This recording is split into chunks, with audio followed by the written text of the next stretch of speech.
Tapi kadang saya juga pesan sama teman-teman, kalau situ upama enggak punya nyali, jangan dicoba, kan gitu. Ini karena harus nyali, bener-bener harus nyali, Mas. Hanya untuk kaum pemberani. Karena memang nanti biasanya 2 hari nggak bunyi aja orang udah pusing. Ini burungku jadi nggak. 15 sampai 18 ekor jangkrik itu, insya Allah nanti di gantangan itu dia udah nggak kehabisan tenaga. Untuk tenaga kan gitu. Nah, untuk ngeluarin materi baru habis jam 12, upama main jam 3, habis jam 12 baru kroto masuk. Kalau saya ini kan tujuan saya itu bikin burung itu nggak cuma bagus, Mas. Tapi yang berat, pemain paling berat itu kan bikin stabil. Itulah, itu loh. Kalau cuma burung bagus banyak, Mas. Tapi yang stabil ini tadi.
Terus apa yang dilakukan Mas Heri dari proses awal seperti itu, Mas? Kalau saya biasanya kalau udah selesai mabung ini, Mas, versi saya tak push dulu ke polier. Saya fisik dulu, tapi pagi. Biasanya saya masih pagi. Karena cuma harapan saya di situ cuma memulihkan kondisi fisik dulu. Itu kan biasanya nanti setelah mabung ini kadang burung itu kegemukan. Lendir-lendir di leher itu kan biasanya berlendir, Mas. Jadi volumenya masih belum muncul yang benar-benar kondisi fit. Jadi sebelum mabung itu biasanya volumenya belum maksimal. Itu biasanya udah tak push dulu ke polier.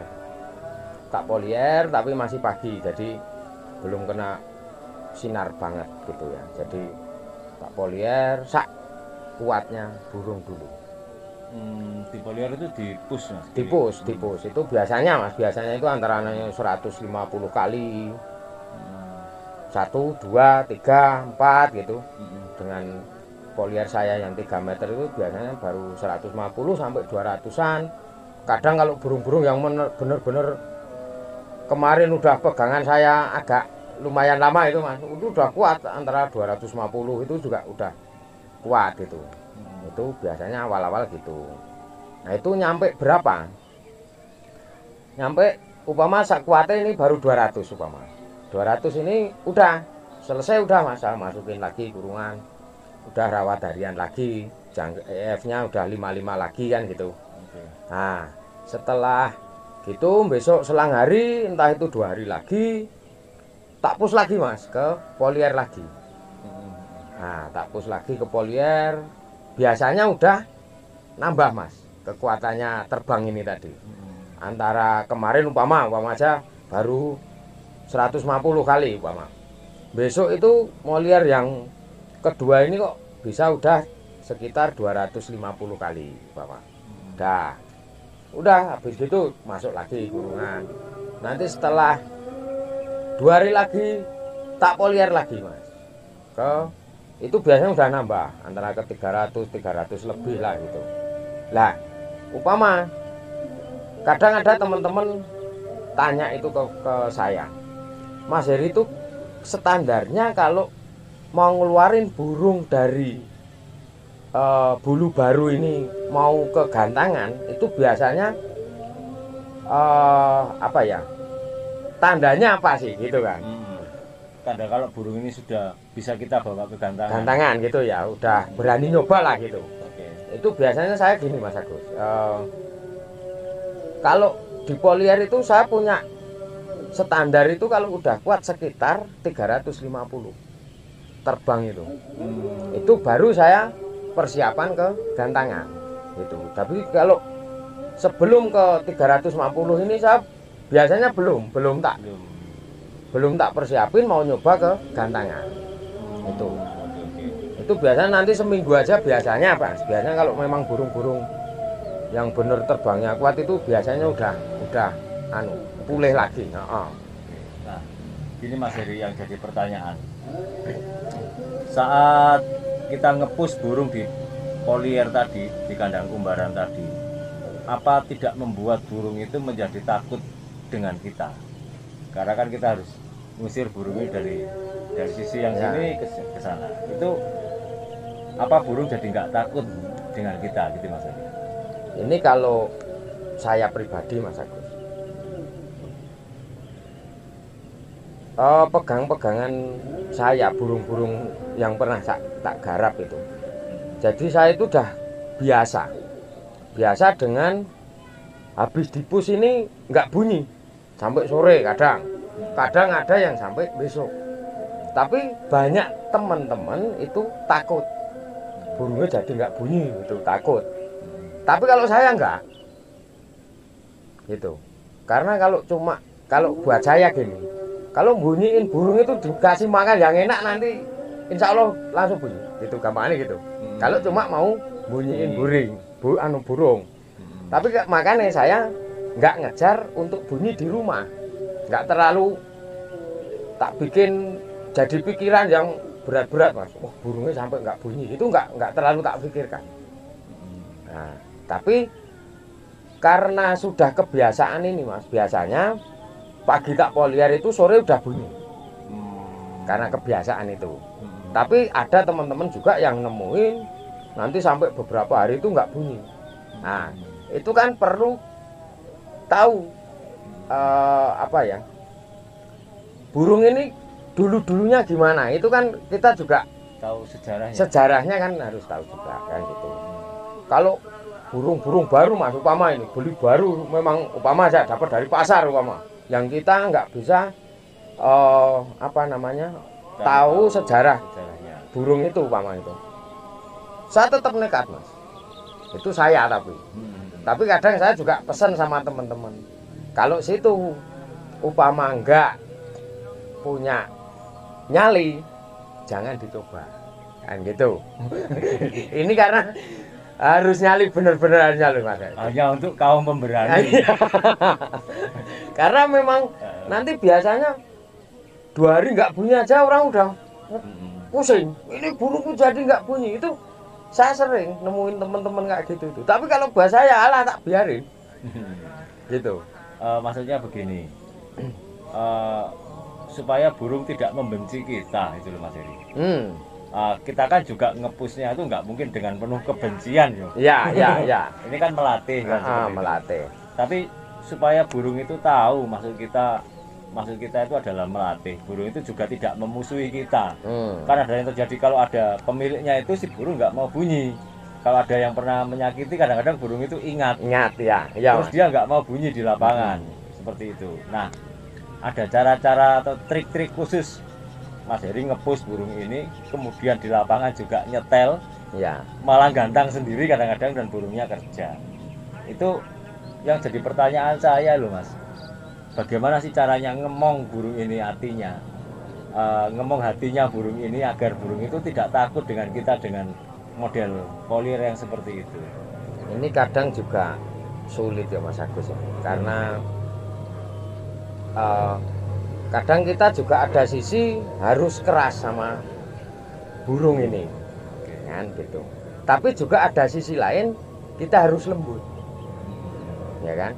Lah ini tuh gimana ya? Kadang kalau upama sama-sama kita memang pembuat burung, itu biasanya Pencetak, pengorbit itu biasanya udah punya hati, rasa sendiri sama burung ini. Ini nanti harus gimana gitu. Dan nggak bisa diungkapkan sama kata-kata ini karena memang ini rasa kita sebagai pencetak itu tadi sama rasanya burung sama ke kita gitu.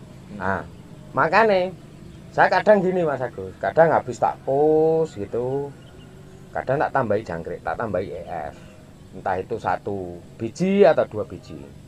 Karena dari situ mungkin jalinan rasa ini tadi dari hati saya ke burung, dari burung ke saya, itu terjalin gitu loh. Makanya kalau ditanya besok di kanan nggak bunyi itu, alhamdulillah saya nggak pernah mengalami Mas Agus. Itu intinya ya sama saja. Itu biasanya kayak gitu. Oke Mas Heri. Jadi terjawab masalah itu. Nah kemudian Mas Heri, goal kita adalah tadi kegantangan. Ya. Ini setelah burung ini kuat terbang 350 kali menurut versi saya, versinya Mas Heri. Nah setelah dia mampu terbang 350 kali di dalam polier itu, ya terus berapa lama lagi Mas bisa dibawa ke lapangan? Apakah perlu istirahat sampai lama atau kapan gitu Mas Heri? Saya kalau gitu Mas, biasanya selang sehari aja saya sudah berani. Selang 2 hari aja saya sudah berani bawa, nyoba gitu. Tapi ya memang baru kelas-kelas lah beran. Karena di situ saya kan harus melihat dulu burung ini kerjanya gimana gitu kan.